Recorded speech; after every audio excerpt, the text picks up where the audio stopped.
last night, one of my friends convinced me to go out with him to a small local bar that was hosting a live music event.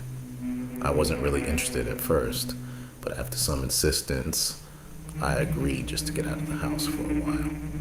The place was packed, filled with loud music, dim lights, and people enjoying their night. We found a table, ordered some drinks, and just sat there talking while the band played in the background. After some time, I reached into my pocket to check my phone, and it wasn't there. At first, I thought it had slipped out somewhere nearby.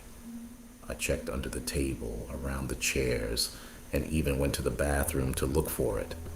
I retraced my steps, trying to remember where I last had it, but there was no sign of it anywhere. That's when I started feeling uneasy. I borrowed my friend's phone and called my number. It rang once, twice, and then suddenly someone picked up. I froze. There was no greeting, no voice, just a low, disturbing laugh. It didn't sound normal. It felt wrong. Before I could even react, the call abruptly ended. I tried calling again, but this time no one answered. I stood there confused and slightly shaken, not knowing what to think. Eventually I gave up and assumed my phone had been stolen. Later that night when I got back home and walked into my room, I stopped. My phone was sitting right there on my nightstand, exactly where I had left it.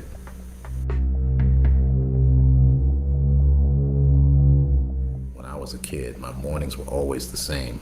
I would stand alone at the bus stop waiting for the school bus while my parents had already left for work. I was usually the last one to get picked up, so being alone there wasn't unusual for me. But one morning, something strange happened.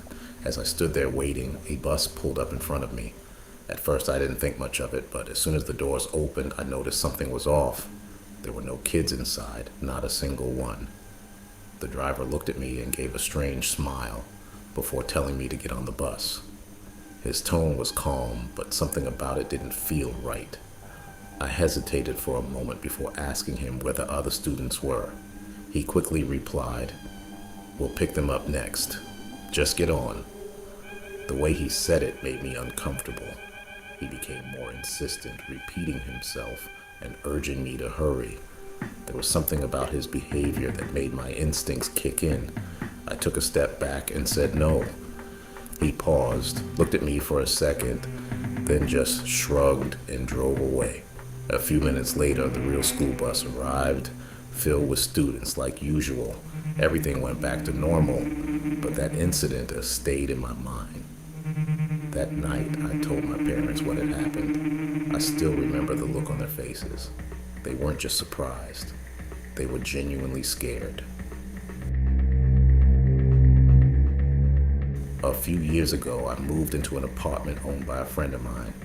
He had recently renovated the place and was trying to sell it, but since no buyer showed up, I offered to rent it temporarily. At first, everything seemed fine. The place was quiet, clean, and in a decent neighborhood. But after a few days, I began noticing something strange about the woman living next door. Every night, without fail, I could hear her talking. Not just talking, but having full conversations with someone. Sometimes she would laugh loudly, other times she would whisper or argue.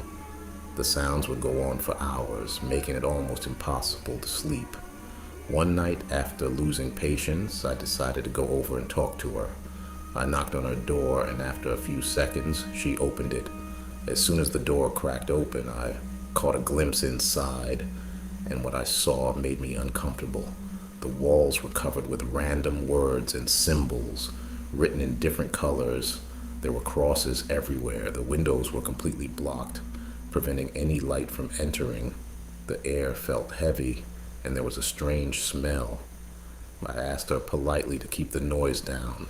She didn't respond. She just stared at me, blankly, and slowly closed the door. That night I woke up suddenly, and that's when I saw it.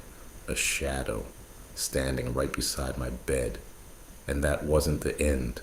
The next stories are even more disturbing.